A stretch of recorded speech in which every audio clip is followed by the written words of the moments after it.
নমস্কার।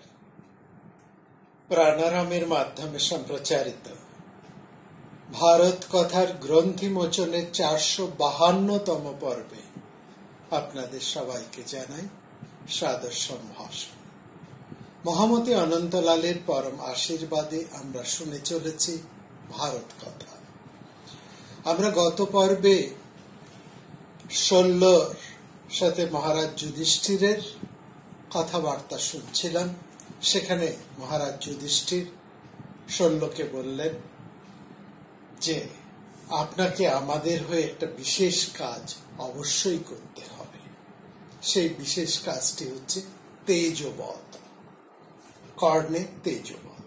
আমরা তেজবধ কথা নিয়ে আজকে আলোচনা করব। তার আগে একটু একটা কথা বলি। মহাভারতে যে ধর্ম শব্দটি নেওয়া হয়েছে, এটা সাধারণত ধর্মের দুটি প্রয়োগ আছে। বাংলায় ধর্ম শব্দটির দুটি প্রয়োগ হয়।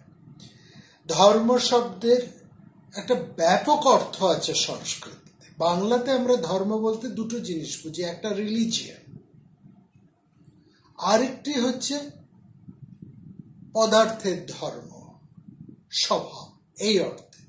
কিন্তু সংস্কৃতের স্বভাবের ধর্ম শব্দের ব্যাপক অর্থ। সেখানে যেমন রিলিজিয়ান আছে, যেমন স্বভাব আছে, তেমনি মরালিটি আছে, তেমনি হিউম্যানিটিও আছে। আবার সেখানে কিন্তু আইনও বোঝায়, লেজিসলেশনও কিন্তু এই ধর্ম শব্দের অন্তর্ভুক্ত, যার থেকে এখন আমরা ধর্মাধিকরণ বা ধর্মাবতার অর্থাৎ জাস্টিস এই শব্দটিকেও ধর্মের আওতাভুক্ত হয়ে আসে। সুতরাং এই বিস্তৃত ক্ষেত্রের মধ্যে মহাভারতের ধর্ম কিন্তু রিলিজিয়ান হিসেবে কখনো ব্যবহৃত হয়নি। সেখানে রিলিজিয়ান নিয়ে সামান্য কিছু আলোচনা থাকতে পারে, সেখানে মোক্ষ ধর্ম নিয়ে বিশাল আলোচনা আছে, কিন্তু মূলগতভাবে মহাভারতে ধর্ম বলতে যা বোঝা হয়েছে সেখানে সেটা জাস্টিস, হিউম্যানিটি এবং মরালিটি, এই সব অর্থেই নেওয়া হয়েছে। এবং অবশ্যই লেজিসলেটিভ এই অর্থেও সেখানে ধর্মের প্রয়োগ করা হয়েছে। তো নৈতিকতা এবং ধর্ম, মানবিকতা এবং ধর্ম মহাভারতে এখানে এক হয়ে আছে, মিলেমিশে আছে। যুধিষ্ঠিরকে যে ধর্মপুত্র বলা হচ্ছে, এটার কারণ হচ্ছে তিনি অনেক মানবিকতা যুধিষ্ঠিরের মূল শক্তি। তিনি এমন কিছু করতে চান না যেখানে মানবিকতা বা মানবাধিকারকে উল্লঙ্ঘন করা যায়, এমন কাজ তিনি করতে চান না বা করেন না। অথচ এই যুধিষ্ঠিরের আরেকটা দিক আছে, তিনি নিজে যেটাকে ভালো বোঝেন, সঠিক বোঝেন, নৈতিকতা হিসেবে ধরেন, মানবিকতা হিসেবে ধরেন, সেই ক্ষেত্রে তিনি কিন্তু সম্পূর্ণ অসংশয়। সেখানে তার দোলাচল নেই বলেই তিনি যে কাজগুলো করতে পারেন, অর্জুন বিরাট পুরুষ হয়েও কিন্তু সেই কাজগুলো করতে পারেন না। এবং সেখানে তিনি অনেক ভুল করে ফেলেন, কারণ অর্জুন সংশয়ী, যুধিষ্ঠির অসংশয়ী। এটা হচ্ছে আসল বোঝার জায়গা।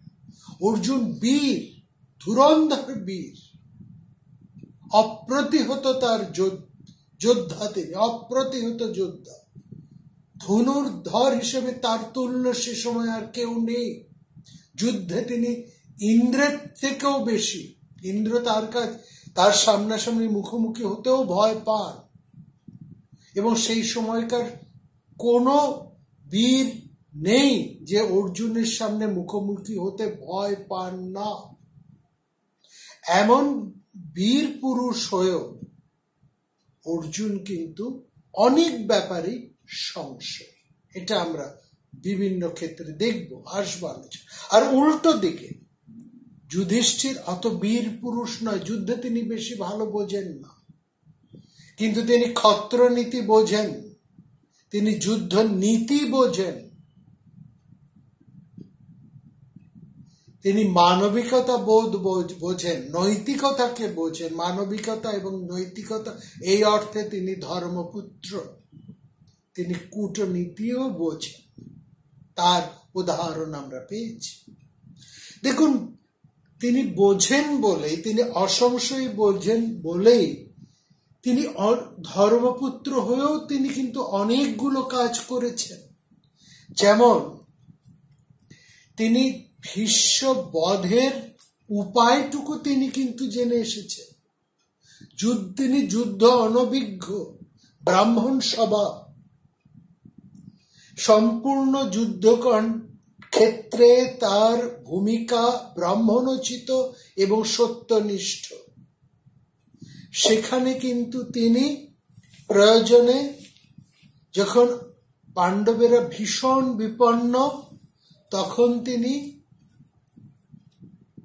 আবেগ তাড়িত না হয়ে, সংশয় না হয়ে, যা প্রয়োজন, যা বাস্তবনিষ্ঠ, সেটাকেই তিনি মাথায় রেখে কৃষ্ণকে সঙ্গে করে তিনি ভীষ্মের কাছে উপস্থিত হয়েছেন সেই উপায়টি জানার জন্য, কোন উপায়ে তিনি ভীষ্মকে জয় করতে পারেন, অর্থাৎ ভীষ্মকে কিভাবে মারা যাবে। যে ভীষ্ম অমর, যিনি যুদ্ধে যাকে কেউ মারতে পারেন না, সেই ভীষ্মকে কিভাবে জয় করা যাবে, এই উপায়টি তার সবচাইতে প্রিয় পিতামহের কাছ থেকে যখন জানতে হচ্ছে, এমন একটা অনাকাঙ্ক্ষিত পরিস্থিতিতে যুধিষ্ঠিরকে কিন্তু উপস্থিত হতে হয়েছে। তিনি হয়েছেন, আর কেউ আসতে পারেননি, অর্জুনও নন। যেখানে অন্যের প্রাণের মূল্যে তাকে রাজত্ব লাভ করতে হবে, যে রাজত্ব যুধিষ্ঠির চান না, অথচ প্রয়োজনে বাস্তব বোধে যুধিষ্ঠির কিন্তু ভীষ্মের কাছে এসে উপস্থিত হয়েছেন শ্রীকৃষ্ণের সঙ্গে। আবার তিনি দ্বিতীয় ক্ষেত্রটি দেখুন, সেই অশ্বত্থামা হত ইতি গজ, এই কথাটি কিন্তু যুধিষ্ঠিরই উচ্চারণ করেছেন দ্রোণকে মারার জন্য, যিনি কোনোদিন মিথ্যা কথা বলেন না, তিনি এই কথাটি উচ্চারণ করেছেন। সেখানেও তার বাস্তব বোধ, তার অসংশয় মনোভাবকে কিন্তু আমরা বুঝতে পারি। এখানে ধর্ম অর্থে কি, সেটা কিন্তু আমাদের কাছে পরিষ্কার হয়ে যায়। অর্থাৎ এখানে এই বিশাল ধর্ম সংকটে তিনি এই যে অন্যায়টা করছেন, যাকে অন্যায় বলে আমরা সাধারণেরা বলছি, সেখানে কিন্তু এটি যুধিষ্ঠিরের কাছে অন্যায় নন, কারণ তিনি বুঝেছেন অন্যায়টি করে চলেছেন দ্রোণাচার্য। তিনি যুদ্ধের নিয়ম নীতি একের পর এক উল্লঙ্ঘন করে চলেছেন, অতএব তাকে সরানো বিশাল হিতের জন্য একান্ত প্রয়োজন।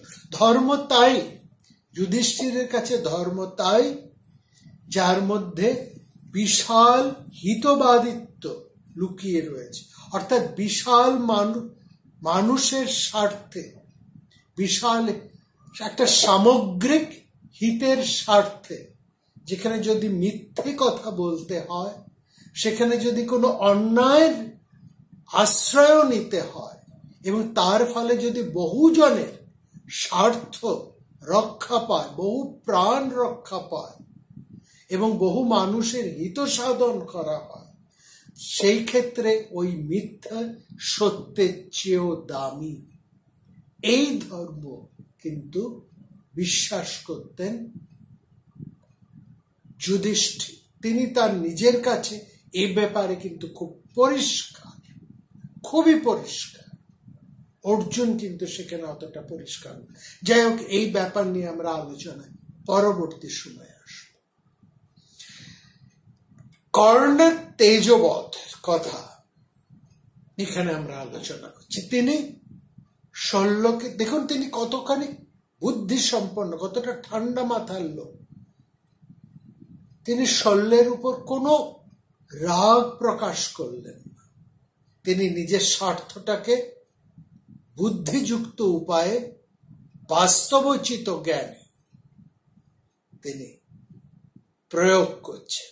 বলছেন যে সারথ্যকালে যখন অর্জুন এর মুখোমুখি দাঁড়িয়ে কর্ণ যুদ্ধ করবে, তখন তিনি আপনাকে অবশ্যই কৃষ্ণের বিপরীতে সারথি হিসেবে চাইবেন, এবং এই সারথ্যকালেই আমাদের কাজটুকু আপনাকে করে দিতে হবে। আপনি যদি আমার কিছুমাত্র প্রিয় কার্য করতে চান, তাহলে ওই সময় অর্জুনকে বাঁচিয়ে রাখাটা বা বাঁচিয়ে রাখার কথাটা আপনাকে চিন্তা করতেই হবে। ইয়াদি মে প্রিয়ম ইচ্ছেসি। যদি বলেন এটা অন্যায়, আমি কি করে করব, তাহলেও আপনাকে এটা করতে হবে। অর্থাৎ এখানে ধর্মপুত্র হয়েও কিন্তু তিনি বলছেন, এটা যদি প্রাথমিকভাবে মনে হয় অন্যায়, যেমন প্রাথমিকভাবে আমাদের মনে হচ্ছে যে এত বড় একটা অন্যায় কাজ যুধিষ্ঠির করছেন কি করে, তিনি তার অত্যন্ত শ্রদ্ধার প্রিয় মানুষ ভীষ্মের কাছেই যাচ্ছেন উপস্থিত হতে, তাকে কি করে বধ করা যায় সেই উপায়টি জানার জন্য, কিংবা তিনি মিথ্যে কথা উচ্চারণ করে দ্রোণকে হতোদ্যম করে নিরস্ত্র করতে চাইছেন যাতে তাকে বধ করা যায়। আমরা বলবো এখানে অন্যায়টা প্রাথমিক হলেও এটা কিন্তু এই অন্যায়টুকু, এই মিথ্যাটুকু কিন্তু বৃহত্তর স্বার্থে অনেক বড় ভূমিকা গ্রহণ করে একটা সত্য কথার থেকে। অর্থাৎ আমরা বারবার যেটা বলছি, বহু জনহিতার্থে, বহু প্রাণ রক্ষার্থে যদি একটা সামান্য মিথ্যে কথা উচ্চারণ করা হয়, সেটা অনেক দামি সত্য কথা চেয়ে। এই জন্য তিনি বলছেন যে অন্যায় মনে হলেও আপনাকে এই কাজটি করে দিতে হবে।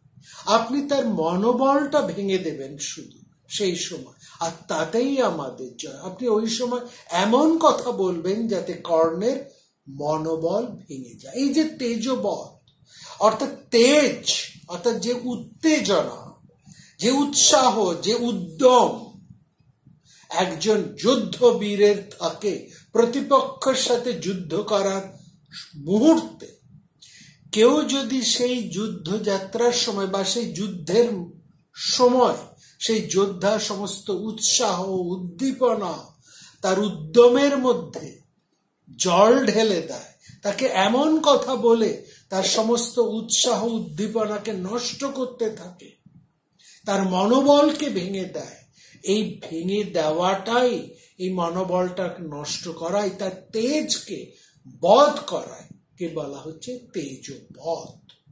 অর্থাৎ অর্জুনের সুরক্ষার দৃষ্টিতে এবং একটা বৃহত্তর স্বার্থে অন্যায় কর্ণকে প্রতিহত করার জন্য, তার মনোবলকে ভেঙে দেওয়ার জন্য কাজটা অকর্তব্য হলেও, অন্যায় হলেও এই কাজটা কিন্তু করতেই হবে শল্যকে। অকর্তম বাপি হি এতৎ কর্তুম অহর্ষি মাতুল। অর্থাৎ এই মনোবলটাকে যুদ্ধের এই সময় ভেঙে দেওয়াটা সারথি হিসেবে, যেখানে সারথি তার রথের যোদ্ধাকে সঠিক পথে দিগদর্শন করে এগিয়ে নিয়ে যাওয়া, যে সারথি নিয়ে আমরা 2-3 পর্ব ধরে দীর্ঘ আলোচনা করেছি, ঠিক তার উল্টো কাজটা এখানে করতে বলছেন শল্যকে যুধিষ্ঠির। সারথির কি গুণ আমরা দেখেছি, আর তার বিপরীত ক্রিয়াটাই এখানে যুধিষ্ঠির করতে বলছেন শল্যকে। তা নিয়ে অসম্ভব কূটনৈতিক প্রজ্ঞা একটা ভীষণ বড় চাল দিয়ে দিলেন যুধিষ্ঠির। দুর্যোধন যেখানে ভাবলেন আমি এত সৈন্য পেয়ে গেছি, শল্য তো আর তো বড় বীর নন, ঠিক আছে, শল্য থাকুক, কিন্তু তার এই সুসংগঠিত একেবারে একটা বিশাল সৈন্য বাহিনী, যারা ভীষণ যুদ্ধবীর, সুশিক্ষিত, এক অক্ষণই সৈন্যবল আমরা পেয়ে গেছি। সেখানে দুর্যোধন যেখানে একেবারে বিপুল উৎসাহে উদ্দীপনায় নাচছে, সুকৌশলে সামান্য একটি চালে মাত করে দিলেন। তিনি সৈন্য বল নিয়ে চিন্তা করছেন না যুধিষ্ঠির, বড় বড় যোদ্ধাদের নিয়েও তিনি চিন্তা করছেন না। বিপক্ষে কত বড় যোদ্ধা আছে, তাদের কত অক্ষয়ণী সৈন্য আছে, সেটা নিয়েও যুধিষ্ঠির ভাবিত না। তিনি চিন্তা করছেন 1:1 পয়েন্ট।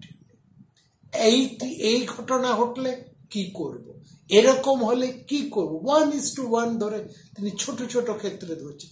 কারণ বড় বড় বীরদেরকে মারার জন্য, অন্যান্য সৈন্যদেরকে মারার জন্য অর্জুন যথেষ্ট, তার ভীম সেখানে যথেষ্ট, অন্যান্য দৃষ্টকেতু এবং অন্যান্য বীরেরা সেখানে রয়েছেন মহারাজ দ্রুপদ এবং যদুবৃষ্টি সাত্যকেরা। সেটা নিয়ে যুধিষ্ঠির একেবারে চিন্তা নয়, কিন্তু বিশেষ কিছু কিছু ক্ষেত্র আছে, সেই জায়গাগুলোকে নিয়ে তিনি ভাবছেন। অর্থাৎ যুধিষ্ঠিরের পরিকল্পনা, তার সূক্ষ্ম, যখন যুদ্ধ আরম্ভ হয়ে গেছে, যুদ্ধ যখন অবশ্যম্ভাবী, সেখানে যুধিষ্ঠিরের চিন্তা ভাবনার সূক্ষ্মতা, মাত্রা কতখানি, সেইটা আমাদের এখানে দেখা। তিনি কত সূক্ষ্ম চিন্তা করছেন, কত গভীর ভাবে তলিয়ে দেখছেন, তার ভাবনাটা কত বহু দূর প্রসারিত। অর্থাৎ তার যুদ্ধ শাস্ত্রে তিনি কতটা অভিজ্ঞতা অর্জন করে ফেলেছেন।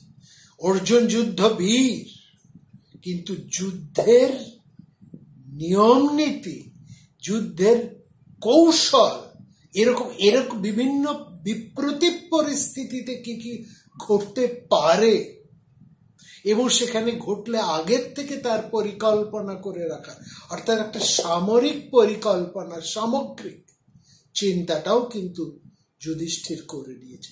অবশ্যই সেখানে শ্রীকৃষ্ণ আছেন, যুধিষ্ঠিরের পরম নির্ভরতার জায়গা সেটি, কিন্তু তা বলেও তিনি নিশ্চেষ্ট নন, এটাই হচ্ছে আমাদের বলার কথা।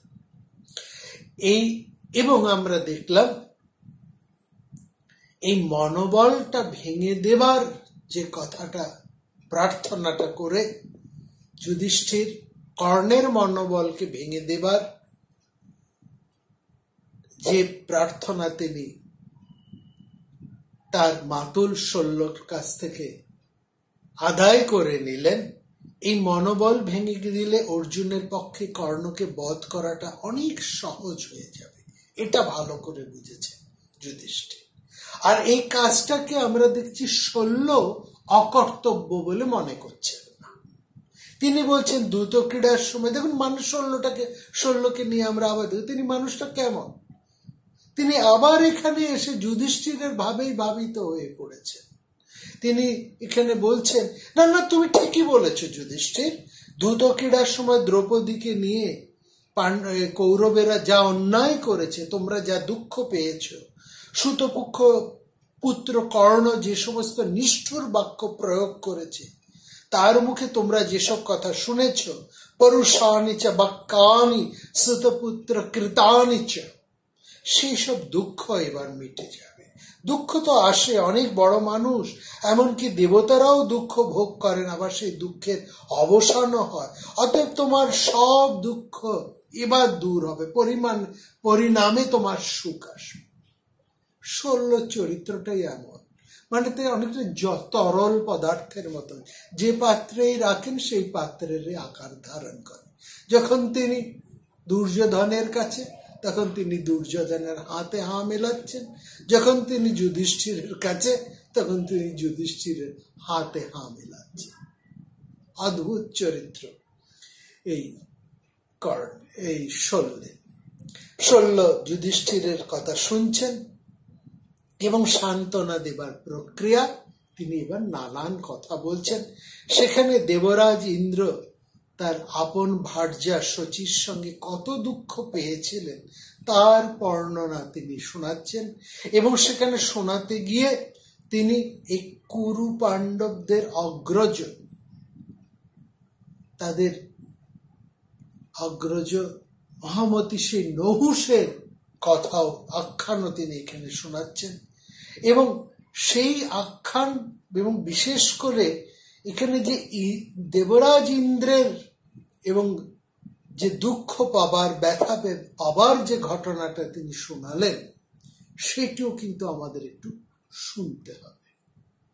এটাও এর মধ্যে থেকে আমরা দেখেছি অনেক মহাভারত এই দেবরাজ ইন্দ্রের এই পর্বটিকে, যেটি শল্য বলছেন এবং যেটি শুনতে আগ্রহ প্রকাশ করছেন, যুধিষ্ঠির বলছেন আপনি বলুন, আমি শুনবো কি ঘটনা সেটা হয়েছে, আপনি অনেক মহাভারতে দেখছি এটাকে সে বাদ দিয়ে দিয়েছে, অনেকে প্রক্ষিপ্ত করছে, কিন্তু ভালো করে শুনলে দেখবেন এখানে মহাভারতকার এই যে কাহিনীটা বলছেন, এই কাহিনীটা এমনি এমনি নিয়ে আসেননি।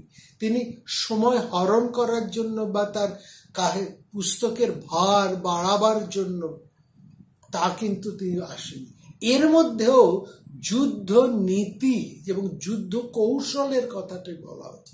যেহেতু একটি উদ্যোগ পর্ব এবং যুদ্ধ পরিকল্পনাগুলো এখানে ঠিক হচ্ছে, যেমন বিভিন্ন রাষ্ট্র নেতাদের উপস্থিতি, বিভিন্ন পক্ষে অংশগ্রহণ এবং না গ্রহণ, এবং দুই পক্ষেরই যুদ্ধের পরিকল্পনা তৈরি করা, এই পরিস্থিতির মধ্যে এই দুটি কাহিনী ভীষণ গুরুত্বপূর্ণ। ওই দিক থেকে যেখানে যুদ্ধের পরিকল্পনাটা কেমন হবে সেই কথাটা বলার জন্য আমরা সেই কাহিনীতে আসব।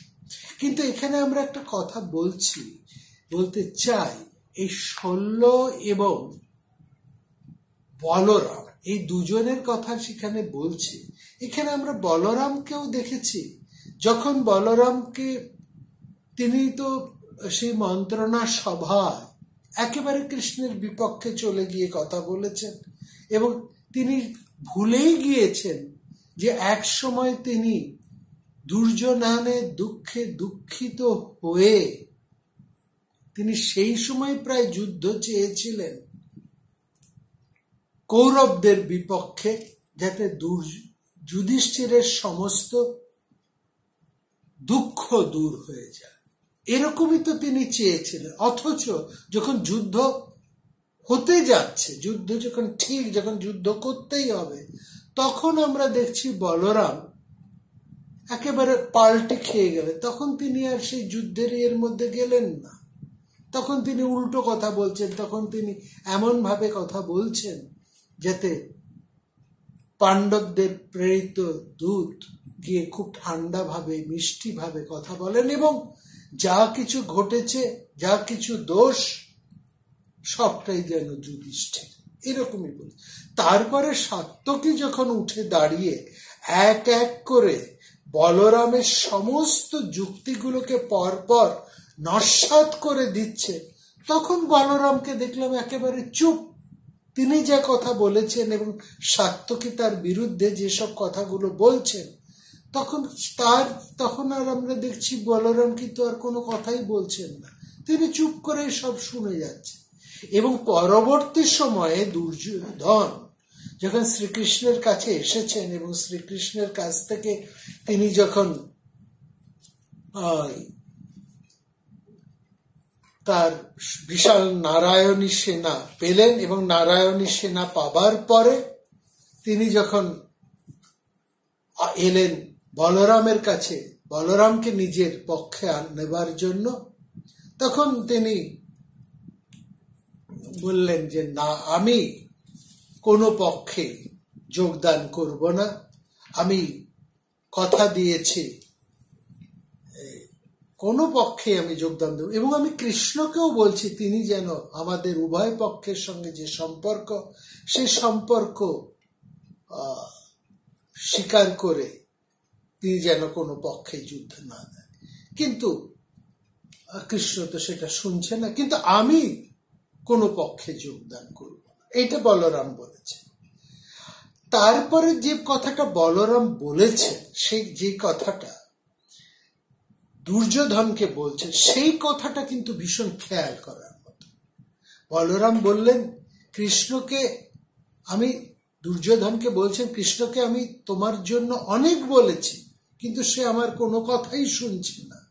কিন্তু সে যতই অমান্য করুক আমাকে, আমি কিন্তু কৃষ্ণকে ছাড়া এক মুহূর্ত থাকতে পারবো না, এবং সম্পূর্ণ তার বিরুদ্ধেও আমি যেতে পারবো না। এই জায়গাটা শুনুন, তিনি বলছেন কৃষ্ণকে ছাড়া এক মুহূর্তও আমি থাকতে পারবো না, এবং তার বিরুদ্ধেও আমি যেতে পারবো না। না চাহা উৎসতে কৃষ্ণং বিনা স্থাতুমিতি ক্ষণম। বলরাম এবার তার সিদ্ধান্ত জানিয়ে বলছেন, আমার কথাও যখন রইল না, আর কৃষ্ণকেও যখন আমি ছাড়তে পারবো না, তখন আমি এটা ঠিক করেছি, আমি অর্জুনেরও সহায় হব না, তোমারও সহায় হব না। সত্যি কথা বলতে কি, কৃষ্ণের কথা এবং তার ব্যবহারের কথা মাথায় রেখেই আমাকে এই সিদ্ধান্তটা নিতে হয়েছে। আসলে বলরামের চরিত্রের এবং ব্যবহার বিচারে এটাই হচ্ছে শেষ কথা। তিনি কৃষ্ণকে ছেড়ে থাকতে পারেন না, এবং সবশেষে এসে তিনি কৃষ্ণকে অতিক্রম করতে পারেন না। বলরামের যেটা নিজস্ব চরিত্র, তিনি হঠাৎ ক্রোধী, অনেকটা এলোমেলো, এবং অনেক ক্ষেত্রেই সযৌক্তিকভাবে তিনি যে সমস্ত আচরণ করেন, যে সমস্ত কথাবার্তা বলেন, তিনি সেখানে বিচার বিবেচনা একেবারেই প্রয়োগ করেন না। সিদ্ধান্ত নিতে হয় সেরকম যেন একটা দর্পি সিদ্ধান্ত নিয়ে ফেলেন, একটা কথা বলে ফেলেন, কি বললেন, কেন বললেন, তার কি প্রতিক্রিয়া হলো, এবং তারপরে যখন সবাই তার বিপক্ষে দাঁড়ান তখন তিনি একেবারেই চুপ মেরে যান, কোনো কথাই বলেন। আসলে বলরাম নিতান্তই অস্বতন্ত্র এবং সম্পূর্ণ কৃষ্ণ নির্ভর, সেটা আমরা এই উদ্যোগ পর্বের মধ্যেই দেখছি। দুর্যোধনের সঙ্গে তো বলরামের কথা হয়েছে, কিন্তু অর্জুন কিংবা যুধিষ্ঠির একবারের জন্য বলরামের সঙ্গে কথা বলেননি, বা বলরামের ও তাদের সাথে যেমন কথা বলেননি, তারাও এগিয়ে এসে বলরামের সঙ্গে কথা বলেন। তারপরে লক্ষ্য করছি আমরা মহাভারতের যুদ্ধ যখন একেবারে সমস্ত একেবারে প্রায় শেষ, মানে যুদ্ধ যখন হবেই, একেবারে স্থির হয়ে যাবে এবং যুদ্ধ থেমে যাবার আশা যখন একেবারে শেষ, যুদ্ধ যখন অবশ্যম্ভাবী, এরকম একটা পরিস্থিতিতে হঠাৎ বলরাম এসে উপস্থিত হয়েছেন যুধিষ্ঠিরের কাছে। সেই উপলক্ষে প্রাবিশদ ভবনং রাজ্ঞ পাণ্ডবানাং হলায়ুধ। সেখানে তার সাথে শুধু বলরাম একা আসেননি, তার সাথে অক্রূর এসছেন, উগ্রসেন এসছেন, উদ্ভব এসেছেন, অনেকে এসেছেন, বিখ্যাত সব বিষ্ণু যাদব, কুলমুখ্যরা তারা এসেছেন। এবং সে বলরাম এসেছেন, এবং সেখানে যখন এসেছেন তখন পাণ্ডবদের সাথে সেখানে শ্রীকৃষ্ণ উপস্থিত আছেন। মহারাজ যুধিষ্ঠির এগিয়ে উঠে বলরামকে জড়িয়ে ধরে তার হাত স্পর্শ করে তাকে অভিবাদন করে তাকে রাজকীয় মর্যাদায় তার উপযুক্ত আসনে তাকে বসালেন তার পাশে। বলরাম বসলেন বটে যুধিষ্ঠিরের পাশে, কিন্তু তার দৃষ্টি একেবারে সরাসরি কৃষ্ণের দিকে। তিনি কৃষ্ণের দিকে তাকিয়ে বলতে আরম্ভ করলেন, এই যে যুদ্ধ আসছে তাতে লোকক্ষয়ের সীমা থাকবে না, কিন্তু এ এক পরম দুর্দৈব যে যুদ্ধকে কিছুতেই থামানো গেল না, বন্ধ করা গেল না। বলরাম মনে করছেন যে ইচ্ছে করলে কৃষ্ণ হয়তো এই যুদ্ধটাকে বন্ধ করতে পারেন, আটকাতে পারতেন, কিন্তু যে যুক্তি, যে অন্যায়, যে অনতিক্রমতায় এই যুদ্ধ হচ্ছে তার বিস্তার তো বলরাম জানেন না, এবং সত্যি কথা কি তিনি এত কিছু জানতেও চান না, তিনি এত জটিলতার মধ্যে প্রবেশও করতে চান না। যুধিষ্ঠিরকে তিনি বলছেন, আমি আশা করব এই যুদ্ধ শেষে আপনাকে এবং আপনার স্বজনদেরকে আমি অক্ষত নিরোগ অবস্থায় দেখতে পাব। আরোগান অক্ষতৈর দেহ দ্রষ্টা স্মৃতি মতির মম। এই যে হিতৈষী না বলরামের, এটা মিথ্যে নয়। তিনি এত বড় শক্তিধর পুরুষ, তার এত ব্যক্তিত্ব, কিন্তু অবস্থার নিরিখে তিনি কোনো বিবাদে জড়িয়ে যাননি। কূট রাজনীতি বা যুদ্ধ এটা তিনি পছন্দ করেন না।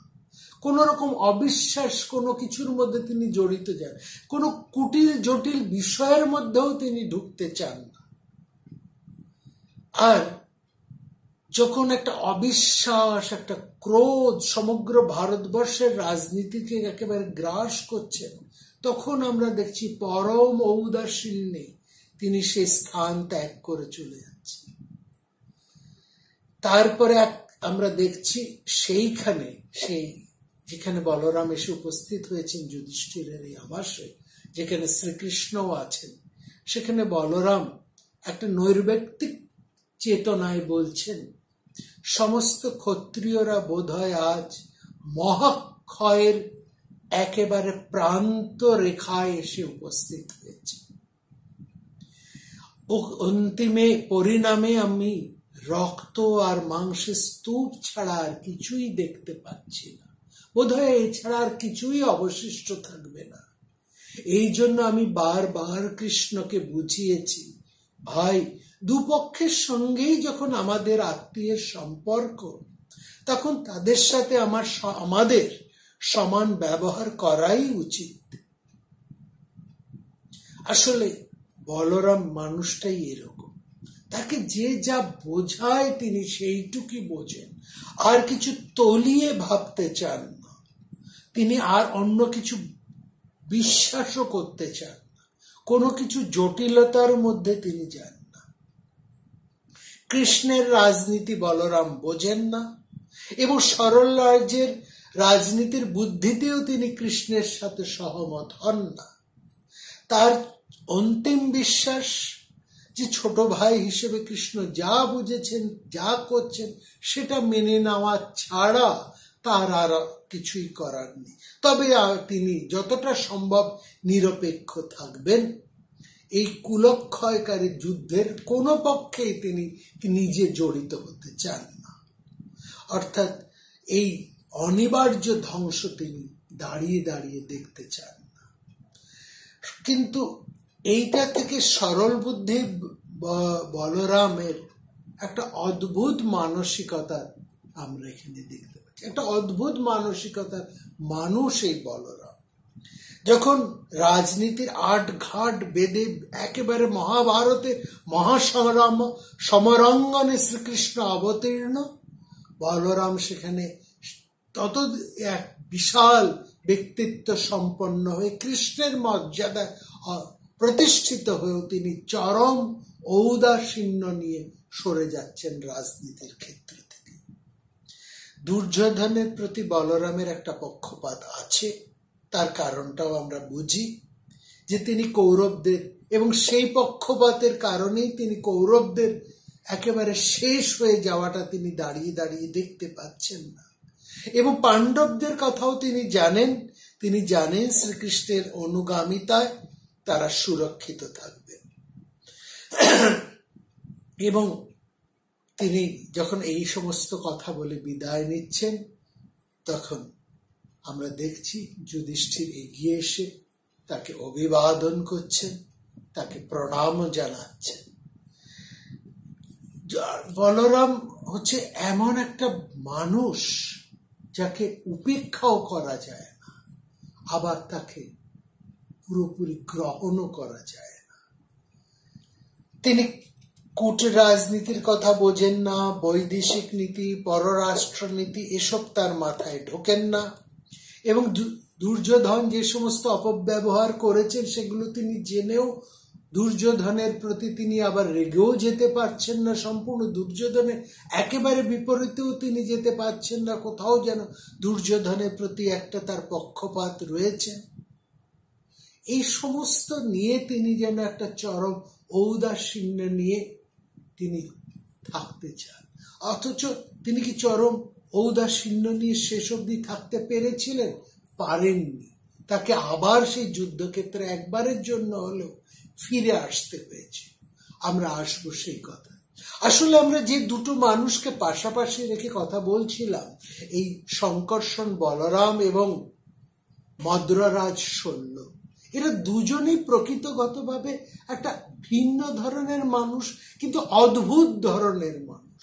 এই বিরাট বিরাট রাজনীতির কুশীলবরা যেখানে বসে রয়েছেন, বিখ্যাত যুদ্ধ বীরেরা রয়েছেন, যেখানে প্রভাবশালী মানুষেরা রয়েছে, ধুরন্ধর ব্যক্তিত্ব সম্পন্ন বিরাট বিরাট যুদ্ধ বীরেরা রয়েছেন, সেই ক্ষেত্রে এই দুজন মানুষ যাদের প্রভাব প্রতিপত্তি কম নয়, যাদের ক্ষমতাও কম নয়, তারা যেন একটা সমস্ত কিছু নিয়ে সমগ্র মহাভারতের মধ্যে একটা কেমন অদ্ভুত আচরণ করে ফেলেন।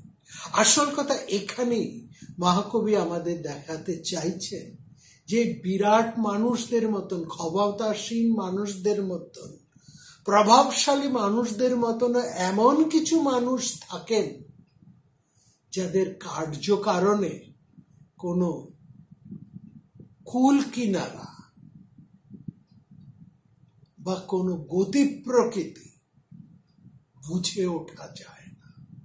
এদেরকে অস্বীকার করা যায় না, স্বীকারও করা যায় না, অতিক্রমও করা যায় না, আবার এদেরকে যুক্ত করা যায় না।